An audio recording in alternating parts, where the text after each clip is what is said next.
Today, we're diving into Signal Division 6726, mysterious transmissions, and the fascinating world of anomaly monitoring.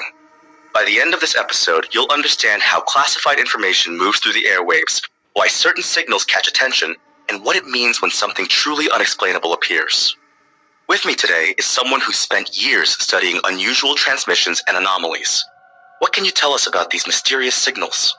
Well, it's fascinating, really. When we talk about monitoring anomalies, we're dealing with something that the Department of Defense takes very seriously. According to recent DoD manuals, there are specific protocols for handling and monitoring what they call unidentified anomalous phenomena, things that defy immediate scientific explanation. Wait, so this isn't just about random radio signals? Not at all. We're talking about a comprehensive monitoring system. The All-Domain Anomaly Resolution Office, or AARO, reported 757 UAP incidents just in their 2024 report. That's a lot more than I expected. And here's what's really interesting. Many of these anomalies cluster around sensitive areas, particularly military installations and nuclear facilities. Speaking of sensitive areas, let's talk about these mysterious transmissions. What exactly are we picking up? One of the most famous examples is UVB-76, also known as the buzzer. It's a shortwave radio station that's been broadcasting a monotonous buzzing sound 24/7 since the Cold War. A constant buzzing? That sounds creepy. It gets better. The buzzing occasionally stops for voice transmissions in Russian. The station's changed its call sign multiple times over the years, most recently to NZHTI. But why maintain a constant transmission like that? Some speculate it's related to something called the dead hand system, essentially a doomsday communication network. That's unsettling. Are there other similar stations? Yes, there's a whole category called number stations.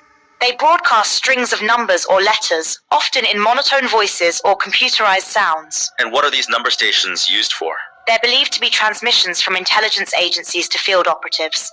The messages are encrypted, meaningless without a special decoder. Let's talk about how this relates to Signal Division 6726. What do we know about their monitoring activities? Well, according to DoD protocols, there are strict guidelines for handling classified information and monitoring unusual phenomena. How do they determine what counts as unusual? The DoD defines UAP as anything that demonstrates behaviors not readily understood by sensors or observers. Interesting. And how do they handle these cases? There's a rigorous scientific framework in place. AARO leads these efforts, using data-driven approaches to investigate anomalies. But surely some things remain unexplained? Absolutely. Over 900 reports lack sufficient scientific data for analysis. They're kept in an active archive, waiting for new information. That's quite a backlog of mysteries. And it's growing. The recent AARO report shows increasing diversification in reporting sources, including commercial pilots. Speaking of reports, how do they handle classification of these incidents? There's a detailed system in place. According to DoD Manual 520001, they use specific markings and protocols for different classification levels. And what happens when something truly unexplainable appears? That's when it gets interesting.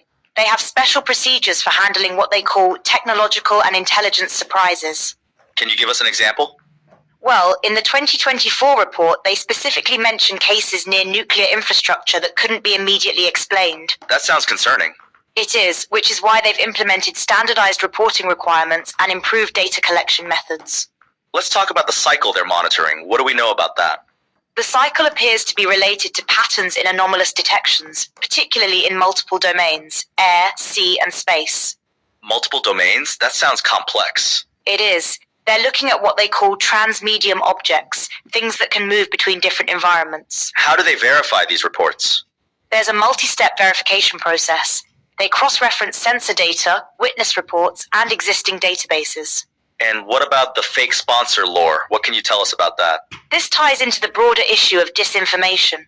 Recent research shows how false narratives can be deliberately constructed around mysterious phenomena. How do they separate fact from fiction? They use what's called disinformation research methodology, systematic approaches to identify and counter false information. That sounds like a crucial part of their work. It is. The field of disinformation research has grown rapidly, with thousands of papers published on the topic. Let's go back to the transmissions. How do they monitor these? They use sophisticated monitoring systems, similar to how they track number stations. But it's not just about listening, it's about understanding patterns. What kind of patterns? Things like transmission timing, frequency changes, and content analysis. For instance, UVB76 pattern changed in November 2010. That's fascinating. What changed? The duration of the buzz tones increased from 0.8 seconds to 1.2 seconds. Small change, but significant in terms of pattern analysis. How do they document these changes? Everything is meticulously recorded according to DoD protocols. They maintain detailed records of all anomalous events. And what happens to these records?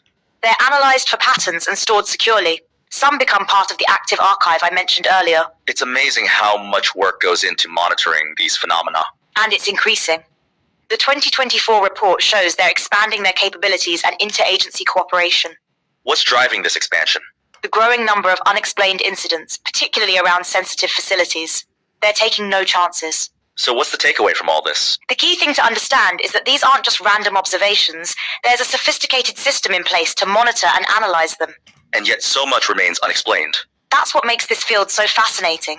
Every new anomaly could be the key to understanding something we've never seen before. Well, that brings us to the end of today's episode of Co-Pilot Podcasts. Remember, sometimes the most interesting signals are the ones we can't explain. And somewhere out there, Signal Division 6726 is listening, watching, and waiting for the next anomaly to appear. Thanks for joining us on this journey into the unknown. Keep watching the skies and listening to the static.